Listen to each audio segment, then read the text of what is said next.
Yeah, we always do the same intro. Same, but we didn't do a new intro, remember? We were thinking about a new, but we can do that next time. Yeah, we could. But Ask Adam, he's really good with What? music. With what? With music, composing music. He I don't think I'm very good at I think you composing would be music. good at. No, you always make up songs and they are very catchy and end up having them stuck in my mind forever. Those are the Anna songs. Yeah. We don't know any children's songs, so we just make them up as we go along, and they're shocking. yeah, same thing. They're just shocking. There's a lot of truths that come out into the songs, right? Yeah. Because you're kind of thinking of something to rhyme, but then you're like, oh shit, that was dark. And the melodies as well, they're just terrible. That's Alright. one of the things that should never get recorded. Actually, it should be recorded and that should become a CD. Available on If I had an Spotify. older baby, if the baby was like 4 or 5, and then if I had a newborn, and if I was singing these songs, I'd be ashamed. I'd just like stop singing, I guess. It'd be too embarrassing. All right, you ready? I'll get Yeah. one ready. All right, Sounds 1, 2, 3. Hello, and welcome to our podcast, Da-da-da-da-da-da. the 2 a.m. Club. The Honey Bunnies. Hey, how you doing, my love? I'm good. How are you guys doing? Very good, thank you. Our first guest on our first professional microphones. That's true. It's quite, I'm a little bit nervous actually. Oh. She's so quiet. I don't know what to say anymore. I'm supposed to say me too, but I'm not. But no, welcome to Marcy and Adam. Hello. Thank you guys for having us. Pleasure to be here. For joining us, Hi guys, hello. wanting to join us and talk about the beauty and the beast of parenting. We are happy to talk about our little beast, Anna. She is quite a beautiful beast. We call her Godzilla. Really? That's her nickname? Especially when she shrieks. All right, so do you guys want to tell us a little bit about yourself, where you're from, how long you've been in Dubai, a little bit about your path? Yeah, so my name is Marcy, married to Adam for how long now? 5 years? But we've been together for 17 years. We're actually, Oh wow, a long time. yeah, childhood sweetheart, our high school sweetheart. Yeah, childhood is probably Not a weird. decade too far. I think it's like Adam's children made up song. We've been living in Dubai, well, I've been living in Dubai since 2018, but I had a short break from Dubai and I went to Bahrain during COVID, and that's where Anna was born. And shortly after that, we moved back to Dubai, and that's where we live now. Me, Anna, Adam, and our little cat Yoko. So I'm Adam. I think Marcy has given a good history of our whereabouts and stuff. I've only been living in Dubai since November. Lovely place to live, and I think it's nice to consolidate our family in one place finally. And I think Anna was a considerable driver behind it. Yeah. How was life in Bahrain? Fantastic. I love Bahrain. I love Dubai for different reasons. I would probably rate them. You know, they're both great places to live, and I think if you, if you look for negatives, you're really nitpicking. And I think I would, rate them very, very highly and very similarly. So it's just nice to have a chance to live in another country and move to Dubai and spend a bit of time here. Great for the kids as well. Really. Where are you from actually? I'm from. I think we're both from Poland. Yes, we are. I'm You think? I'm also from childhood Poland. sweethearts. But we spent a bit of time living in the UK. We studied there, did our university, started our careers, and then 2018 moved to Middle East. Initially living in 2 different places, commuting to see each other over the weekend, and then obviously COVID came, which I think helped us to kind of relocate to one place. And Well, it was difficult, and obviously it was tragedy and tough for a lot of people, but for us, it allowed us to stay in one place for longer. Yeah. And we have a soft spot for Bahrain because that's where I spent most of my pregnancy, and Anna was born there, and it was just the best time ever. The pregnancy and first months with Anna. So that experience in Bahrain and all the support that we got from our friends in Bahrain was just awesome. It was the best time. How was the birth? How was the birth in Bahrain? The hospitals, the care pre and post. Birth was great. I mean, I had a C-section, so and it was kind of planned, but kind of emergency C-section because I've read a lot about childbirth, and I have an older sister, and she has 2 kids. So I was always looking up to her and kind of interpreting her experience into mine. And her first childbirth was traumatic. So it lasted 32 hours. In the end, they had to suck my nephew out with this sucking machine, and then it was really bad. And I decided that I do not want to experience that. And me and my sister are the same build. So I thought, okay, this is gonna happen to me if they're gonna induce me, and that's what they wanted to do. And I said, no induction, no. Either it's gonna happen naturally or C-section. And it never happened naturally. I had to have emergency C-section, which I kind of prepared myself for. And then the childbirth was pretty easy. It was half an hour. It was really quick. Thank God it was quick, but I didn't expect it to happen so quickly. And I was there behind the curtain, and it just sort of happened. Yeah, and Anna came out, and I remember Adam was like, "Is she out? Is she there?" And we could hear this wah wah. She was very quiet, wasn't Yeah. she? It was a very elegant cry. Yeah, and then she was 10 out of 10 on Apgar scale. It was all great. I felt really good afterwards. I had very fast recovery. It was just super easy. But the care in the hospital was very good as well. Yeah. You had your own room. I mean, the food was the portions you were given. I mean, it was enough for the 2 of us. Yeah, I was sleeping on the sofa. Yeah. Was it a sofa like a or 3 was it days. like a couch that turned into a sofa? It was a couch that turned into a sofa. Super uncomfortable, right? Yeah, one of What we these. have to go through, just incredible. Poor man. Aw. It's very uncomfortable. But I don't want to complain, because comparing to my friends in Poland that had to give birth during COVID or post-COVID,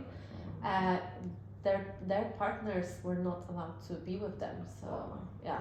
So I think we are very blessed to have this our own room where we can have some our family time, and Adam can be there. And also you have the typical Middle Eastern experience when they say you're not allowed to have orange juice because it's not good for the breast milk. And then what do they serve you the next day? Orange juice. It's kind of funny that every culture has these things where, like that one culture will be like, oh, you can't have like orange juice, and then the other one is you can't have the windows open, like in China, it's like the sun, the air. Yes. Right? But every other country, they don't care. Or like with washing the newborn as well. I think there's different like schools of thoughts Yeah, and you're not stuff. allowed to put them in the washing machine and what? Why not? Speaking of Middle East culture as well, remember that old lady that went into our room at the hospital? Yeah, that was when Anna actually was crying? very scary. So I was struggling with breastfeeding, and that was my biggest nightmare during pregnancy and then postpartum.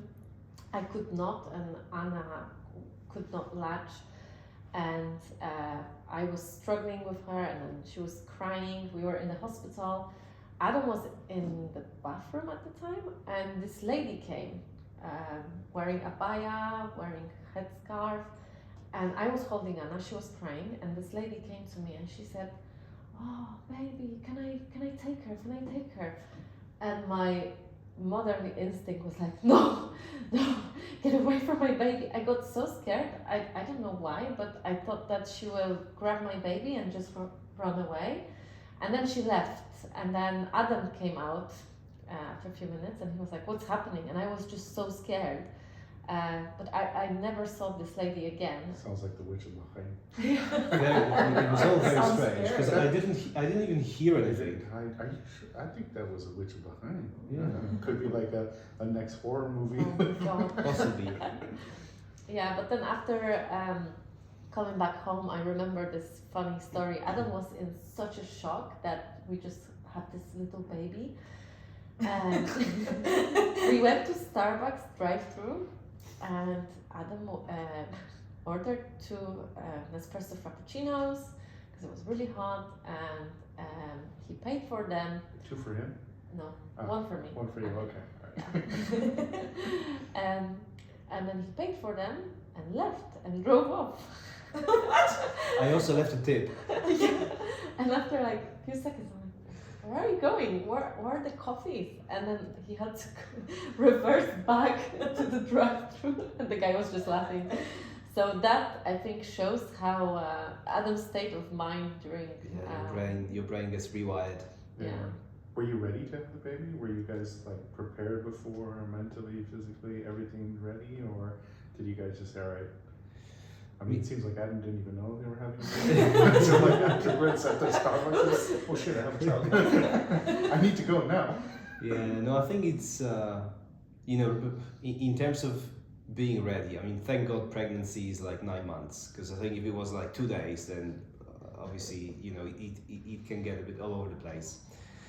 I think you're never 100% ready. You've got a lot of time to prepare for it, and Marcy and I think we're compulsive planners in terms of like getting the house organized and buying all of the necessities. So I think that we were on point. Like we had all of the stuff packed for emergency drive to the hospital. I think mentally it was something that we were getting ready for, and we made that conscious decision, but it was a journey, and I think when it happens you've got all sorts of thoughts in your head. You've got the good, the hopeful thoughts, you've got a little bit of anxiety, but I think it's all very natural, isn't it? Like yesterday we went out for lunch and Anna wasn't there, and I think it was the first time we went out for a date lunch in a long time.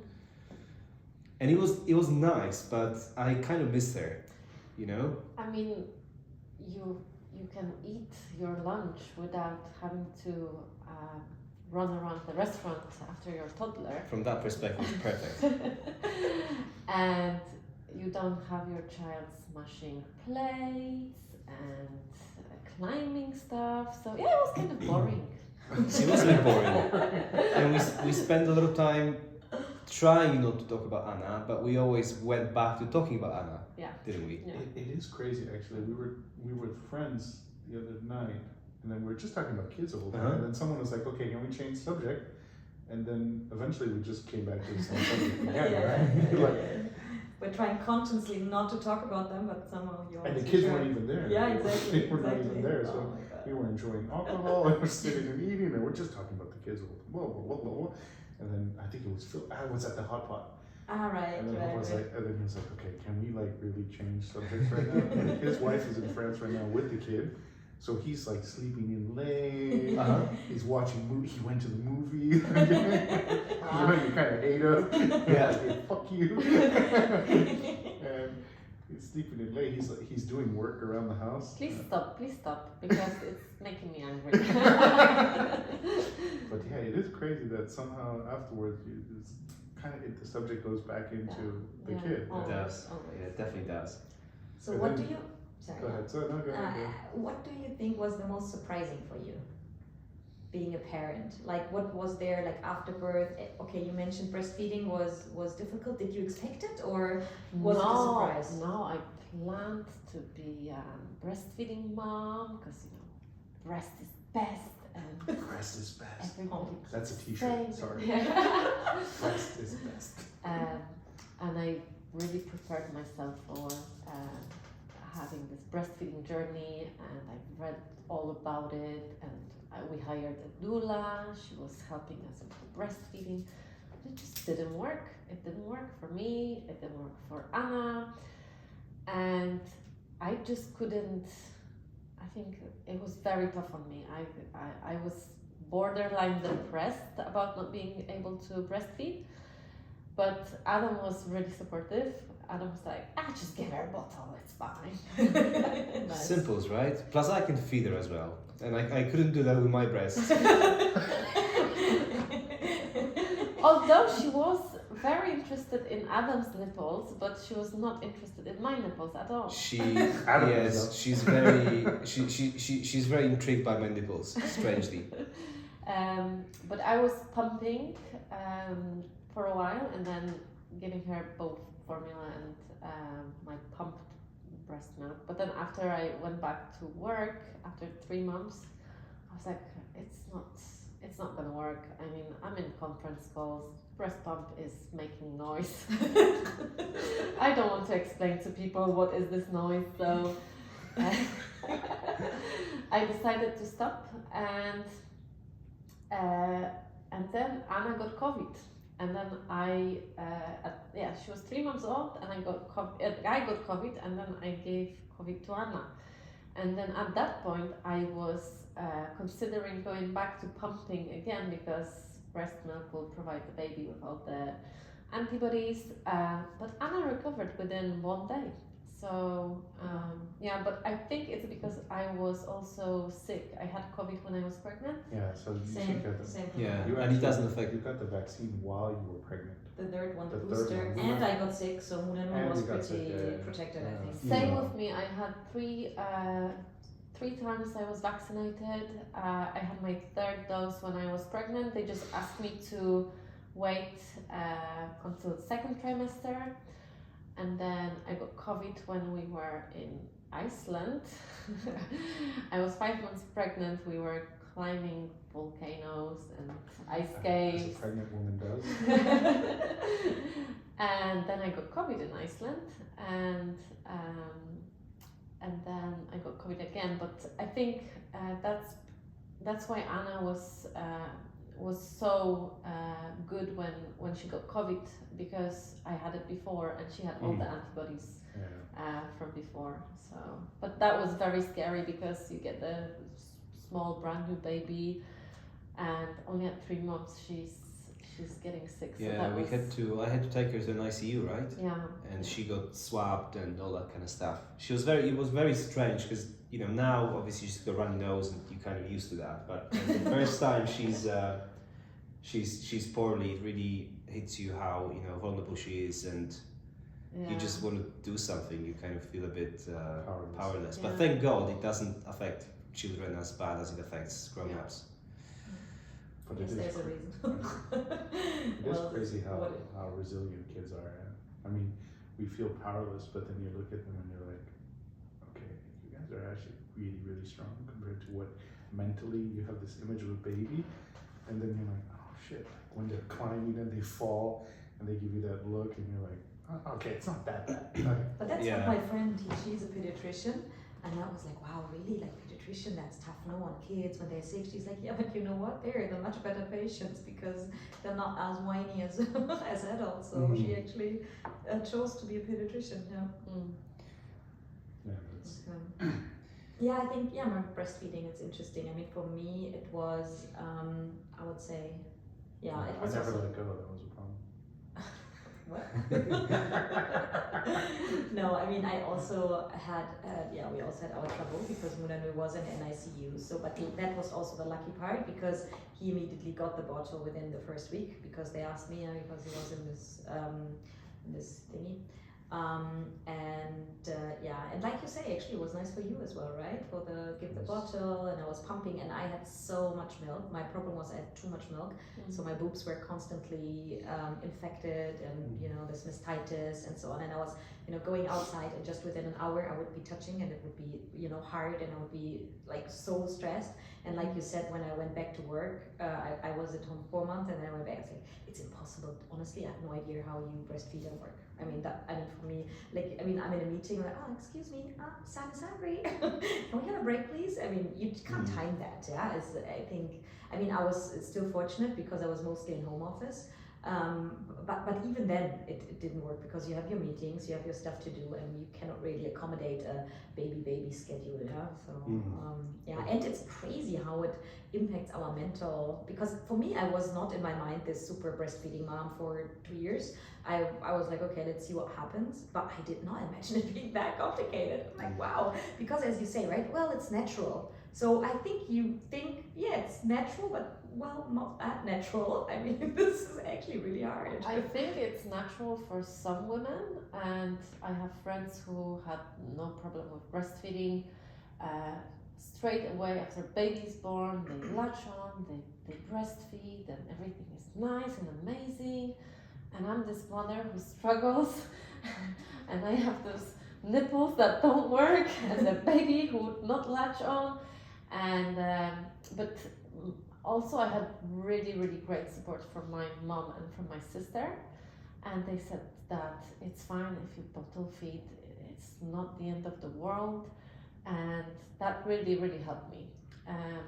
And then I remember when my breastfeeding friends were always complaining because they had to be the one who wakes up, they had to be the one who breastfeeds the child. And for me and Adam, it was perfect because we would rotate. So I would do one night, and then Adam would do another night, and then our baby, she was waking up maybe once or twice at night. Now she sleeps through the night. I want to brag a little about it. Go ahead. Yes, you can. If that's the case, you can be proud of There's this. some parents out there listening that Ours is not, by the way. So he's waking up once. It's fine. Yeah. Don't oversell. He still wakes up. It's okay. Yeah, he wakes He's up almost once. perfect, It's but not not twice. perfect. It's just once. Yeah, it could be worse. So go ahead, brag about your time. But I don't want to say that breastfeeding is bad, but I can see that all of my friends who were breastfeeding, especially for a long time, their children are a bit more needy, and they don't sleep as well as children who are not breastfed. Like waking up once at night or twice, it's fine, but I had some friends who had to wake up every 45 minutes to be a human pacifier to a child, because it's not breastfeeding, it's just baby sucking on your nipple and falling asleep. So I'm happy that it didn't work out because it benefited us in other ways. I 100% agree. And I think now retrospectively, after a year, you look back and you're like, my God, why were you so stressed about this? You're like, my God, it's so not, they got their couple of month breast milk, it's totally fine.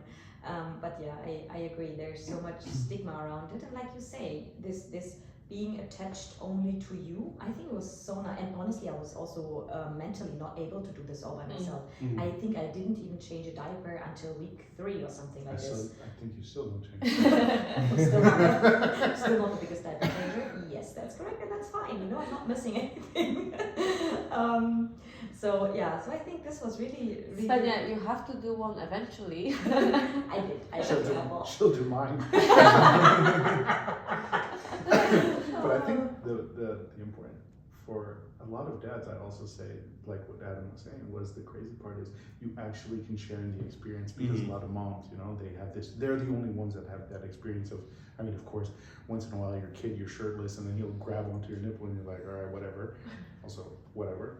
But, this is the one time where you're in the middle of the night, you're just alone with the kid, right? You hear your wife in the other the corner of with that stupid machine that's just like, but you have this, you build a bond, right? It is crazy that it's something special also for the husband to be able to do that. Right? Definitely, I think it was really really nice to share that experience. I think it allows you to bond better with the baby. I think I was always a bit more on the pragmatic side. So, you know, milk, food, nutrition, baby's fed, I'm happy. Whereas Marcy was, and I think it's, you know, obviously you do a lot of reading and there is this like weight of expectations on your shoulders, and, you know, if you don't breastfeed, you think that, you know, you failed as a parent. But I think it's, you know, it's definitely not true. I think there's many different layers of parenting, and I'm actually very happy that, you know, we went with the bottle, and I think I haven't noticed any negative impact on Anna. Quite the opposite. I think she's a happy child. She sleeps through the night, and, you know, she still like freaking loves that bottled milk. Like, it's her drug. On the way to drop off Munanui for the play date, he was sitting in the car also with the bottle, and he was just looking at me like some heroin addict on the corner of the Frankfurt train station. I was just, you know, those druggy eyes. He's too cute to stop playing right now. Oh yeah. So, but Adam, what was for you the most surprising part? Do you have anything? So for me, actually, it's an interesting question. So I always hope for the best but plan for the worst. So You sound German. I was ready for giving up gym, having zero free time, you know, having an ultra hardcore baby when it comes to waking up in the middle of the night, being cranky, etc., etc. But I think what surprised me the most, and obviously, you know, we're very grateful for that Anna was a relatively, I think, laid back child. She hasn't had any colics. She would sleep fine. She was generally like very kind of happy and cheerful. And then, you know, I also thought that in terms of our personal lives, we will have to give up on a lot of things. So I thought I'll have to give up on the gym. I'll have to give up on the things I like. And obviously you kind of restructure your day to allow you to do the things that are important. And for the things that are important, you still find the time. Obviously some of the things you do less, some of the things you do more. So I think it really, it's not taking things away from you, it's adding another dimension to life. And I think it allows you to continue being fulfilled on many different levels. And I think if you're a fulfilled parent, you know, you can you can pass on some of that positive feelings on your baby, because I think there's a, you know, I don't think it's good to be, you know, a frustrated parent, because obviously that can have, you know, negative consequences on the child's upbringing and stuff. So yeah, I think positive surprise. Okay, that's actually very nice. Interesting, It's because that happy parent, happy baby. and yeah, because I think the funny thing with Mo at the beginning was he was, because obviously when you're pregnant, I was everyone not pregnant when you were pregnant. everyone is telling you your life is gonna go away. You're not gonna like what you And right. I Everyone. hated these comments. Yeah, and Mo as well. But you know what happened to him? Uh-huh. He wanted to prove so much that life is like it was before. Mm-hmm. Yeah, but it simply wasn't, because birth was shit. We were both in trauma. I mean, we were both in trauma for a couple of weeks or even months. So, yeah, but he, like, I remember the first week we were home, every Thursday he has his geeky evenings playing D&D. Shout out to my D&D group. Oh my god. What's up, ladies? I haven't played D&D in like You want to join? 20 years. Oh Play my every God. Thursday I would night. love to join. Right here. 100%. Oh, yeah? Are you a dungeon master? No, I'm not the DM. Well, we have a great DM. His name is Bart. This is a whole other podcast. Okay, losers. Let's talk about babies. Excuse me, ladies. We're You doing married this. us. Like, I just We're want to doing say, you guys married us. But yeah, we play D&D every Thursday. It's Oh, also, amazing. everyone is almost dead in the group. Every Thursday, 7:30. I'm inviting myself in. Yeah, you're invited for the next one. We'll make a new Thank video you. for you. Oh my god. Okay, so coming back to the topic, actually D&D was also the cause of the first big fight. No, No? First big fight was colostrum. For me that wasn't a fight. I was For still. you, but for me it was. Well, okay. Can you elaborate? You remember the colostrum? Yeah. The Yeah. little that gold liquid pill. Yeah. So because there's so few, right? And then you have to collect it. You guys also had to collect it? No, or- because I wasn't producing any until the day Anna was born. Oh, okay. So the thing was, Munanui was in the NICU for us. So we had to collect the colostrum and then bring it to him in the NICU. And of course, you're like, it's so precious, like, you know, and every single drop you have to collect. And once in a while, of course, there's drops that are going to be dry up and you're not going to catch them. And we had such a big fight over it because Fenrir was like, no, this is how you do it. You can't do it like this. You're doing it wrong. And I was like, So no, funny. the nurse told me like this. She's like, no, you don't fucking listen to me. Blah, blah, blah. And the nurse comes in and I was like, excuse me, do I do it this way? And she's like, yes, that's the correct way. And I just look at Fenrir. She didn't say sorry, by the way. She doesn't accept the fact that Anyways, that was our first fight I really don't think it was a fight. But for you. But Thursday D&D night was a fight. So he was so adamant on, I want my life to be the way it was before. So he's like, yeah, Thursday D&D night. And honestly, I wasn't ready to be alone with Munanui. I couldn't be alone. Yeah, I was suffering from the C-section, surgery, pain, depression, everything. I was so terrified to be alone with Munanui. Even D&D, I mean, it's here in the building, by the way. That he just went down to the, I mean, you know, it was just here. And so I actually agreed, I think. I don't know. You but did agree. Yeah, I mean, I probably. Because it's planned. I mean, I was insane, so. So it's the hormones again? Yes. And then when he wanted to go, Munanu was actually crying, and oh my god! And then I just lost it. I was like, why do you need to go to D&D? Why do you need to pretend things are the same? They are not the same. So oh my god, that was really. So that was a bit. And I think, I mean, you understood later, okay, things are not the same, but it's okay that they are not the same because you can still do the things, you know? I mean, you can go for lunch, you just bring your child and yeah, you will run around a bit But just behind to close plates. that whole D&D thing. Yeah. So my friends, right, everybody was there waiting for me, right? And then I came in late, but that was the first and only D&D that I have missed because of Munanui. So technically, I'm right. Yes. It hasn't changed. Yeah. But Svenja, I totally get you because I remember the situation when Anna was, I think she was 6 weeks old, and Adam went to Spain for 2 weeks. Wow. Yeah. And so we decided that okay, for 1 week. It wasn't holiday, by the way. Yeah, it was for work. I was just gonna say balls. Thanks for clarifying. Yeah. Adam had to travel a lot with his previous company, so thank God he's not there anymore. He's with us. He doesn't have to travel as much. But back to the days when he had to travel, he went for 2 weeks when Anna was only 6 weeks old. And she had those witching hours. Oh, the witch hours. Yeah. 6 p.m., 5 p.m. I forgot about those. Yeah. Totally. Thank The you witching so much hours. for reminding me the witch hours. We used to call them the bitching hours. High five. Yeah. That's totally how I call it. Whoever said the name the witch hour, fuck you. All right, that's all I'm gonna say. Bitch It's hour. the bitch hours. So 7 p.m. on the dot, she would start crying for 1 hour straight. And I would swaddle her, take her into my arms, and bounce on this big yoga ball for 1 hour. So I would get a backache. And then I discovered that it doesn't matter what I do, she just needs to cry it out for 1 hour. And I was alone for a week, and after that, my parents came.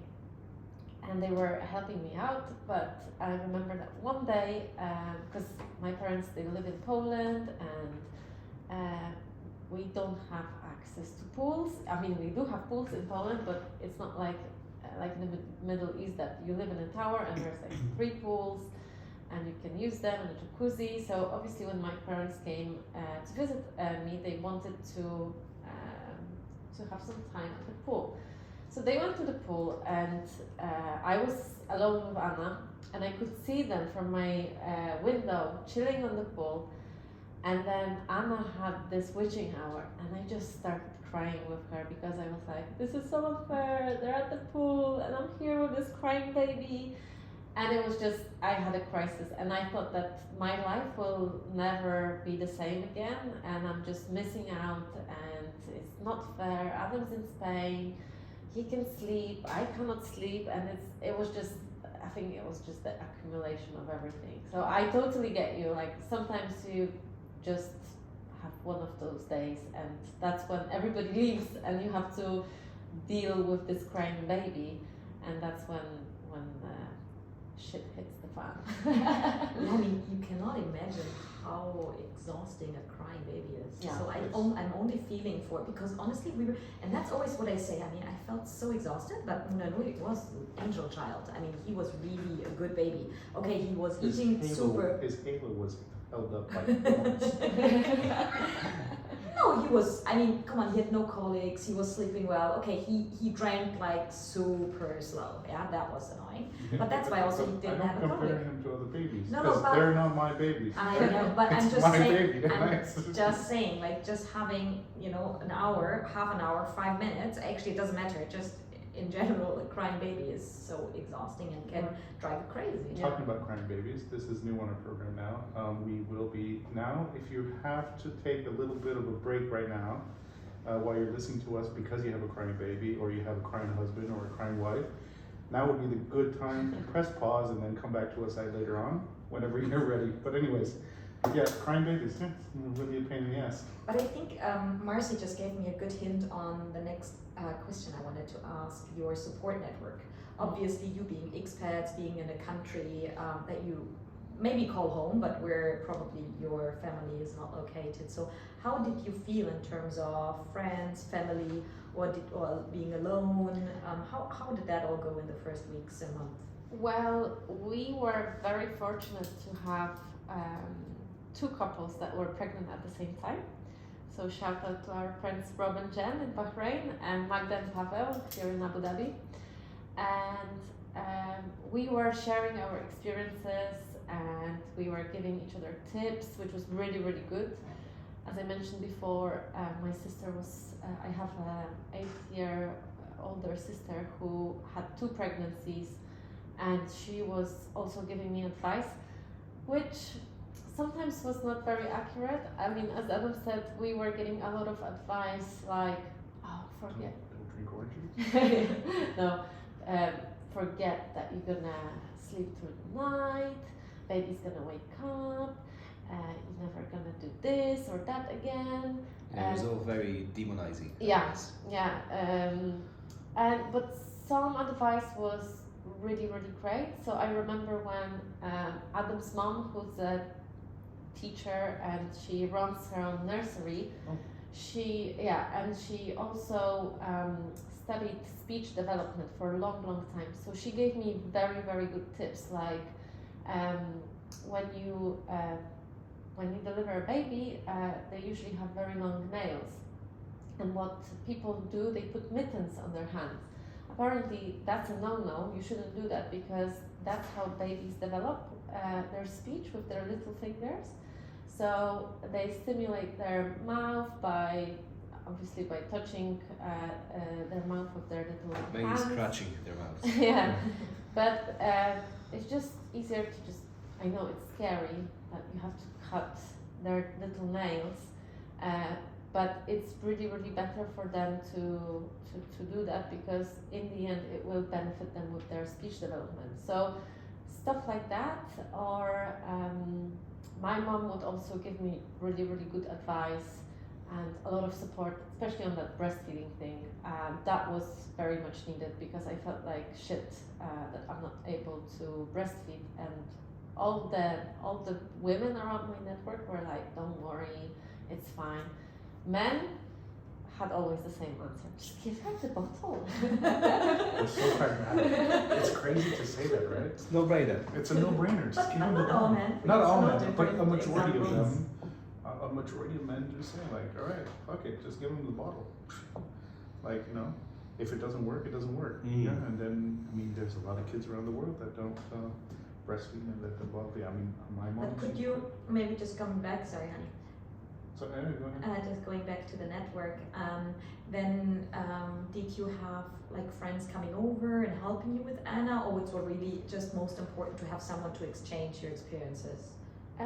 We had our close friends, Rob and Jen, coming over. I had some other friends coming over, but it wasn't like they were helping with the baby, no. I think we did everything pretty much ourselves. My parents came for 2 weeks. For 1 week, and during that week they were helping a lot. And then Adam's mom came shortly after that for I think 3 weeks. Yeah, I think it was good because obviously I think living in Bahrain you need to connect. Getting there is not easiest. So I'm grateful that because we had Anna, it's given our relatives a chance to visit. I think for me, obviously I was on paternity for 2 weeks and then I took 1 week off. So being off work for 3 weeks, which has not happened during my 10 years with my previous employer, was fantastic. And then 2 weeks you went to Spain, right? Then 2 weeks I went to Spain, yes.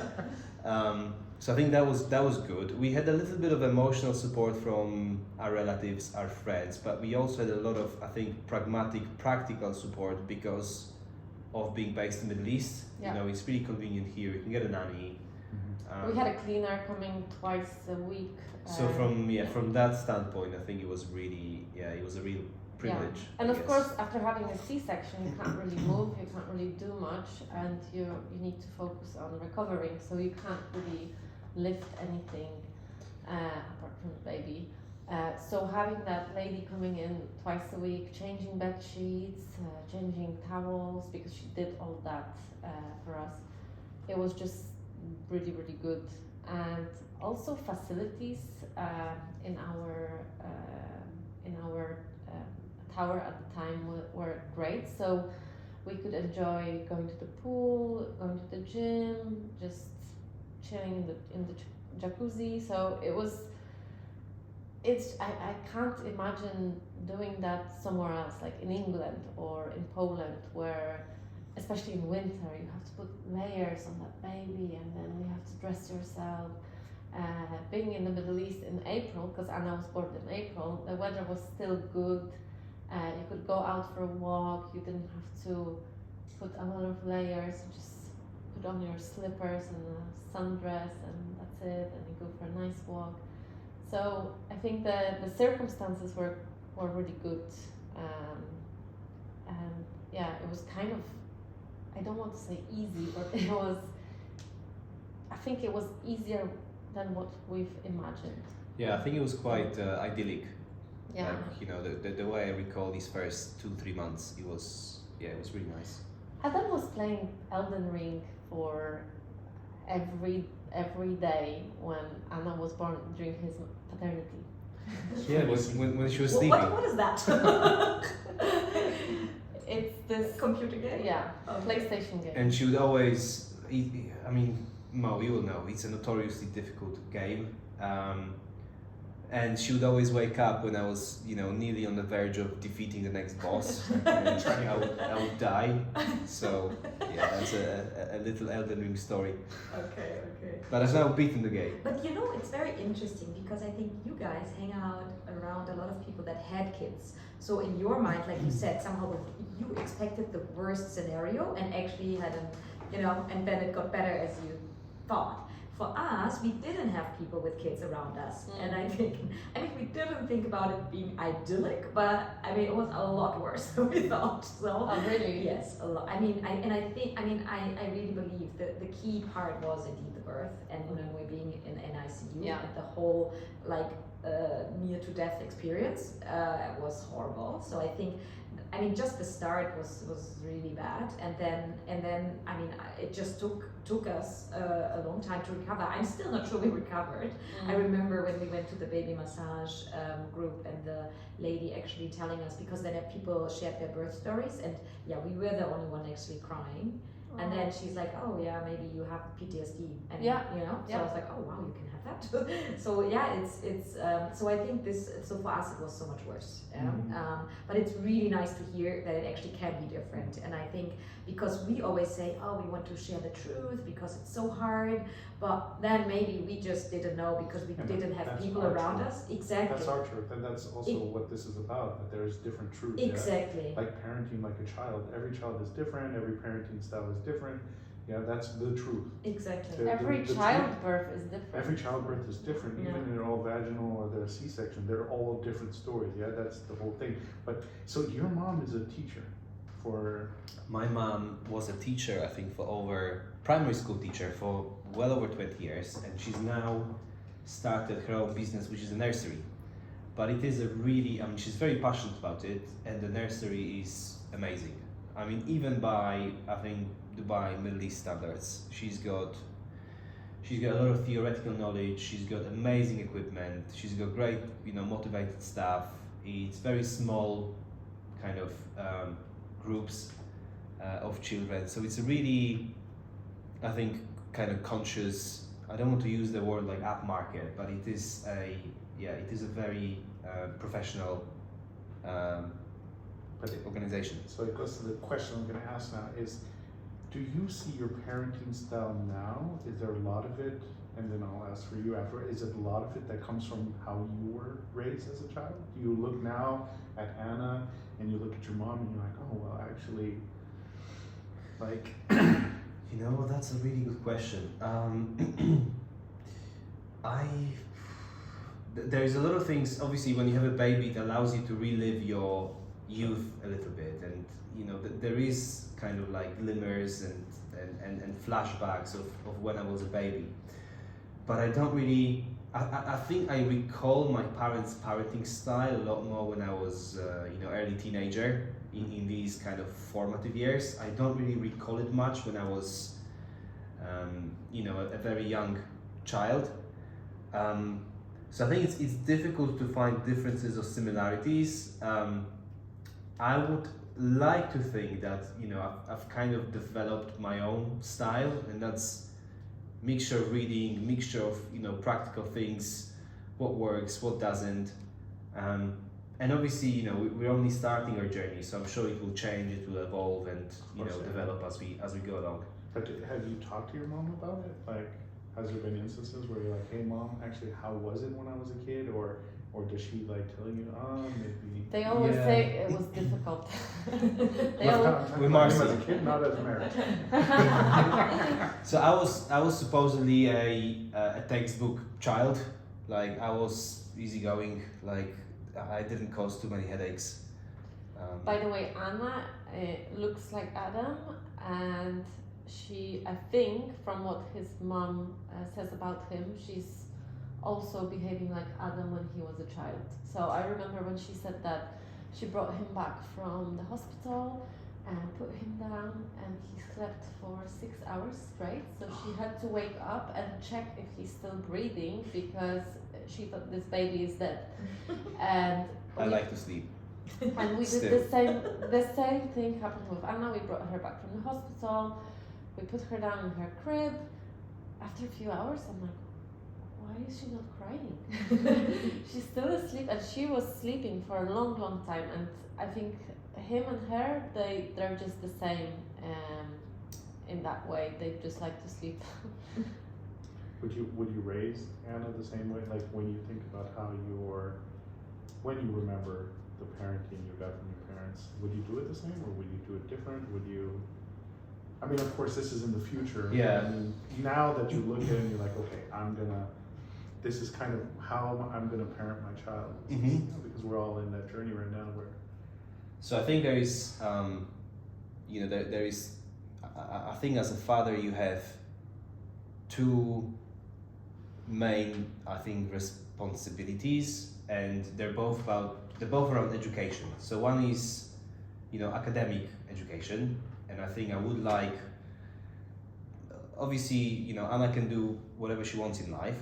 She doesn't need Why to is have that a father's responsibility? As soon as she doesn't end up on OnlyFans, I'm happy. Maybe not a father's responsibility, but I take it as my personal responsibility. So one is education, academic, make sure that she has got access to, whatever she wants to do in life. And second is education, in terms of wisdom, in terms of way of life, in terms of what's right or what's wrong. But I wouldn't like to be, one of these overly protective parents. I think, Marcy is very protective, and I don't mind when Anna makes a little mistake or bumps into something once in a while. So I think a cautious approach. So I think that brings me to the next topic, if I may. Or you want to? No, because I mean, Marcy also needs Yeah, to yeah, answer yeah, the yeah. question.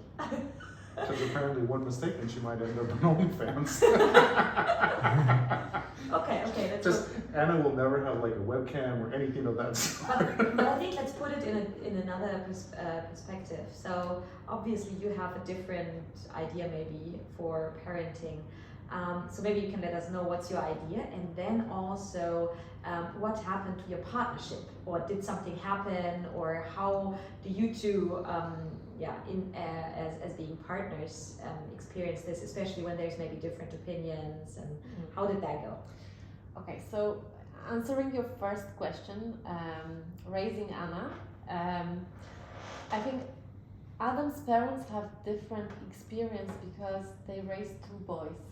My parents raised two girls.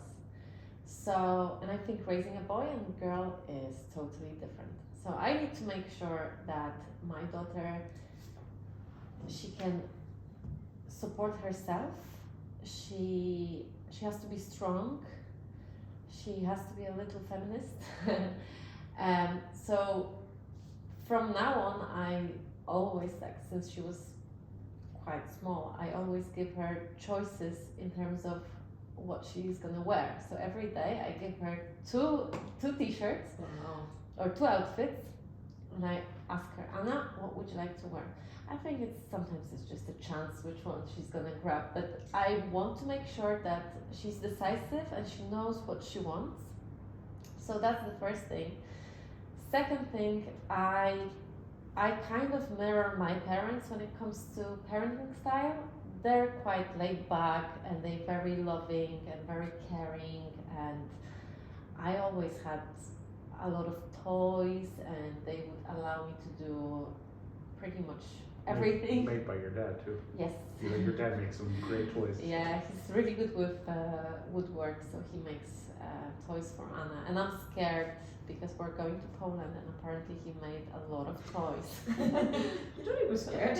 No, I'm scared because I'm gonna have to buy another luggage. But when you give her two pieces of clothing, is it like Wu-Tang Clan? Because I saw when we were at dinner at her house, right? She had the Cypress Hill shirt, great album, and then she had the Wu-Tang baby shirt. I was like, another great album right there. Do you have like one like Wu-Tang Clan and then one Cypress Hill, or is it like one Wu-Tang and then one Taylor Swift? Is that how you do the choices and you're like, you better pick Wu-Tang? No, no Taylor Swift because I don't listen to her music. So I think Anna will not be exposed to that kind of music. She will listen to rap, Afrobeats, jazz, and all the cool music. Yeah, old dirty bastard. Okay. Yeah. But no, that Wu-Tang Clan t-shirt is, I only bought it because I have one, so I wanted to have, I wanted us to have matching outfits. But I just need to make sure that her outfits are comfortable. So I get a lot of outfits from my in-laws, and they're all flowery and tight and So do you put very them dressy. They're not included in Anna's selection. they're option number 3, which is in the bottom drawer that nobody has access to. So in case the in-law comes in, she's like, oh, where's the liquid? It's there. Somewhere. She just never picks them. She doesn't like them. No, I like to be quite pragmatic when it comes to clothes. Okay, I do buy one old Wu-Tang Clan t-shirt for my baby, but but I usually select the same style, so it has to be quite stretchy, quite comfortable, because our baby is very active. She climbs and she Gets dirty. and Easy to wash. yeah. Yeah. Same But dress. you know, I mean, what that just does with me now actually is kind of, I mean, you're 100% right in what you're doing. It's kind of sad that raising a girl, you have to think about these things, because when I dress Muranui, I don't think about, oh, I want you to be decisive. I just want you to look cute. And I said that the other day. It's like, my God, it's so much. I wish I would be a man sometimes.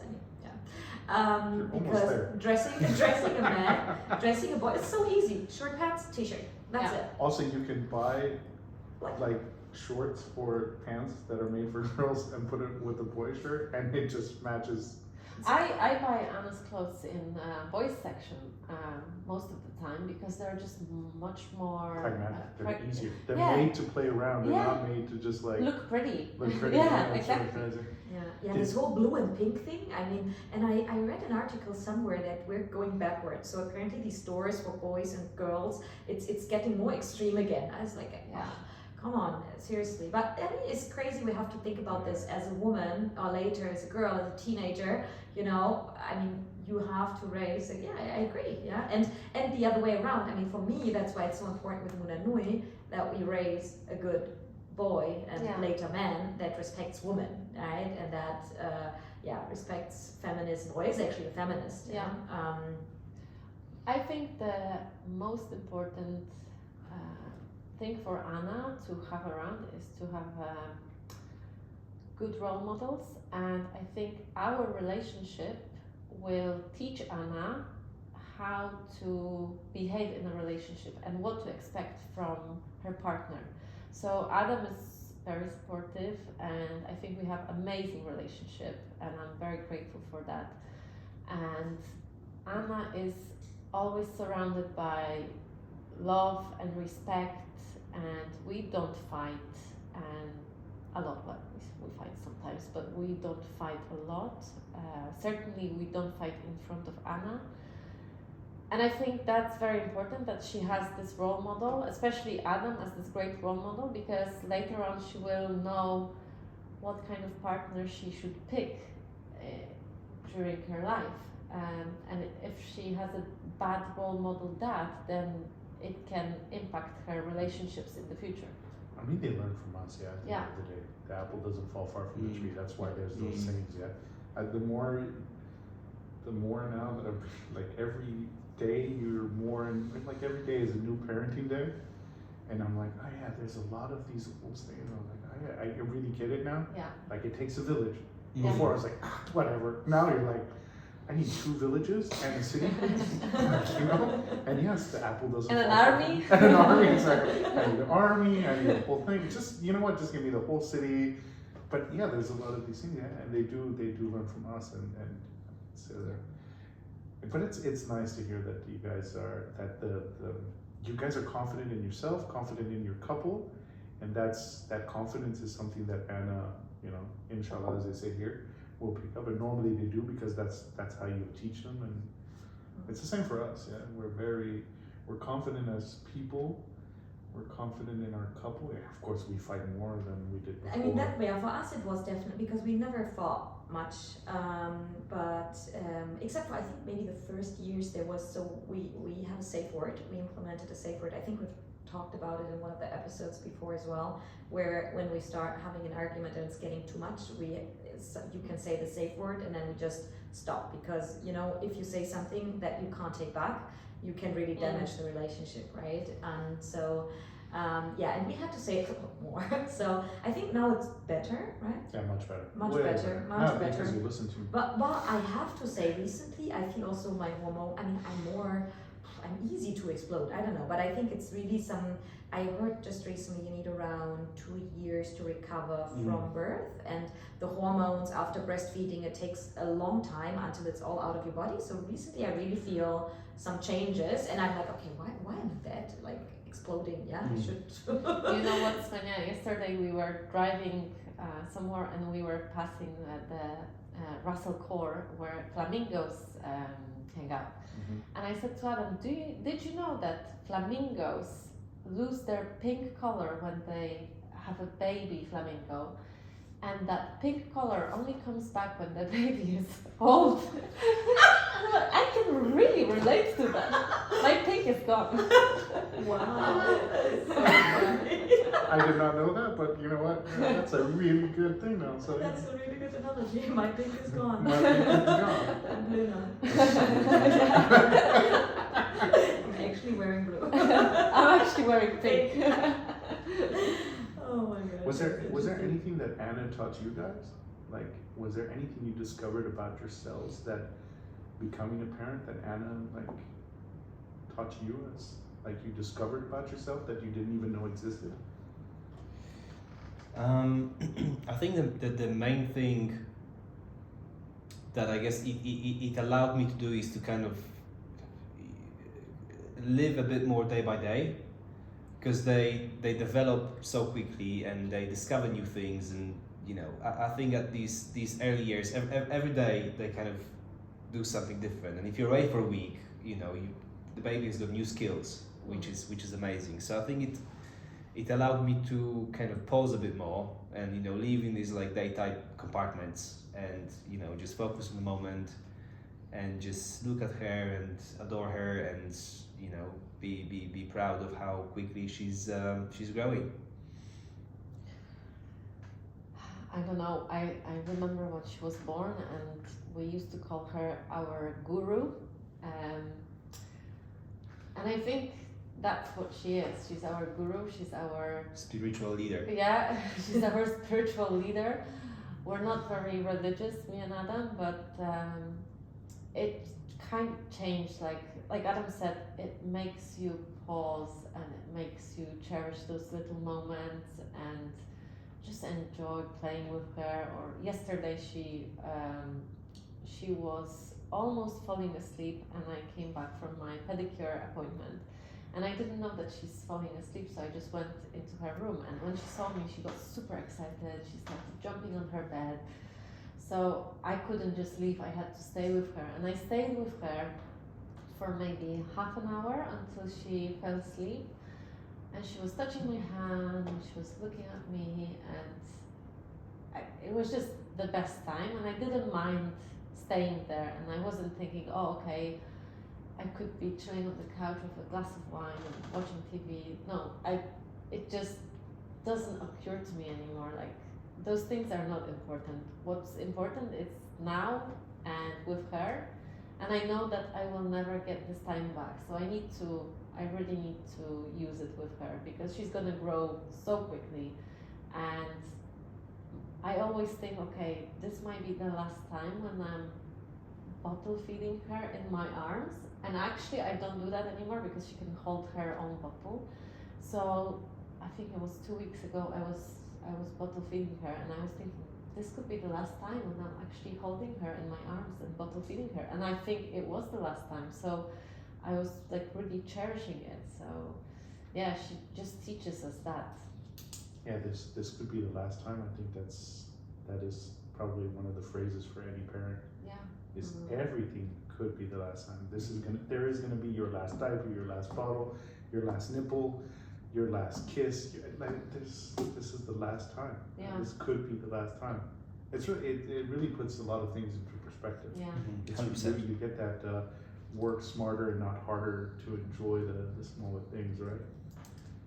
It's I saw you going there. You wanted to do a question? No. I'm just really thinking about what you just said, which was beautiful. That you say I could have not missing that glass of wine on the couch, and you actually cherish this moment because maybe it will be the last time she needs you actually to fall asleep. Yeah. Although you could have had the glass of wine while holding her hand. I had it afterwards. That's another thing in parenting. You never have the last glass of wine. You just get more wine, right? It's like, this could be the last time. Yeah, I definitely need more wine. Delayed gratification. I call it mom juice. It's also for dads. Yeah, wine helps. Wine does help. It really does. It does help. Can we go to the last question, which I think is beautiful? Which one? Well, question number 13, which we didn't ask all the questions, but I think that one's really nice. You go Right. ahead and ask. So basically, because we're speaking, I think almost an hour, so let's go to the last question. If given the chance, what would you like to express to your partner regarding their involvement and growth throughout this entire parenting journey? Who's going first? You. Why did you ask this question? You knew what I'm gonna answer. Depending on your answer. So yeah, I think the main thing which I would say is that you're doing amazing well as a parent. I think I kind of approach this without, kind of expectations, just, taking things as they go. But I'm very, very impressed with, how much you changed, how much love you've got to give, how much energy you have, and also how much stamina you have, in terms of your little processes, brushing the teeth, etc., etc. Like you basically became this super impressive mother machine. So yeah, just wanted to say that I'm very proud of you, and you're doing extremely well. Oh, thank you. I try. Well, I would like to say to you that I'm always impressed with your calmness and how calm you are, and how you, because I'm very emotional, and when it comes to raising Anna, sometimes I get frustrated and angry, and poor cat. I feel sorry for our cat, because the cat always gets Blame for everything. He's this vessel for frustration. You only have her since a couple months, by the way. So the cat is your second husband? No, the cat is always there, and the cat is so needy, and the cat is always there, and we get like, okay, so for example, Anna wouldn't go to sleep, and the cat storms into her room, and she sees it, and she wants to play with it, and I'm like, oh, this fucking cat ruins everything. And of course, it's not cat's fault. Cat just wants to play, and his evening, it's his playtime, her playtime, and I get very angry very quickly, and Adam's always like, just calm down, it's fine, and he's always happy to take Anna for a walk, and he always says, you just take a long hot bath, I'm gonna look after her, and it's just so important, I think, because I feel like I'm not alone. I feel like we're in this together. Obviously, as a mom, I do probably more than you do, because Anna wants me more, so she will often want me to put her to sleep, or she will want me to hold her, and our baby is not very light, she's very heavy. She's heavy. Confirm that. I like how the dad was like, she's heavy, and I was like, she's not very light. She's not petite. It's becoming a good exercise when you do like squats with Anna on your back, or lunges. Lunges are good. No, I haven't been exercising for a long time, and I've lost all my pregnancy weight, and Anna's the reason, because I have to carry her all the time. She's still not very confident walker. She likes to crawl more than she walks, so she likes to be picked up, and I have to pick her all the time. And Adam's always like, how do you do it? She's heavy for me, I don't know how you do it. And then he keeps telling me, oh, the words that he just said, and it's just so uplifting, and it just makes me want to be better and better, so thank you for that. Yeah, not being alone in this whole thing. I think that's the key. Not being alone is very important. Finding that right partner, that ride or die. No. Yeah. Like we can go into dungeons together and slay some fucking dragons. Godzilla. We can lose our pink, but we're still blue. Yeah. Normally when you say lose your pink, it's too indistinct, but whatever. I think our pink will come back. Oh yes. I mean, not for us for a long time, because we're planning to have another baby. But you guys, you'll have your pink back pretty soon. Thank you guys so Yeah, much cool. for joining us. Good being here. Thank you. That was really, really That a was pleasure. really nice. Thank Yeah, you. really cool. So much fun. Thank you. Good chat. Okie dokie. Bye bye. Anybody? Thank you. Love you too. Guys, very cool. Nice. Very, very good. How was that? Did you It like was that? perfect. Yeah, It was Oh, funny. You it guys was like, good, right? do you guys want to hear yourselves back? No. Not yet. We Not yet. wait for the final product. I No, need to really pee cool. already since half an hour. I Really need cool. to check if somebody texted Yeah, I us think my because phone was buzzing as well.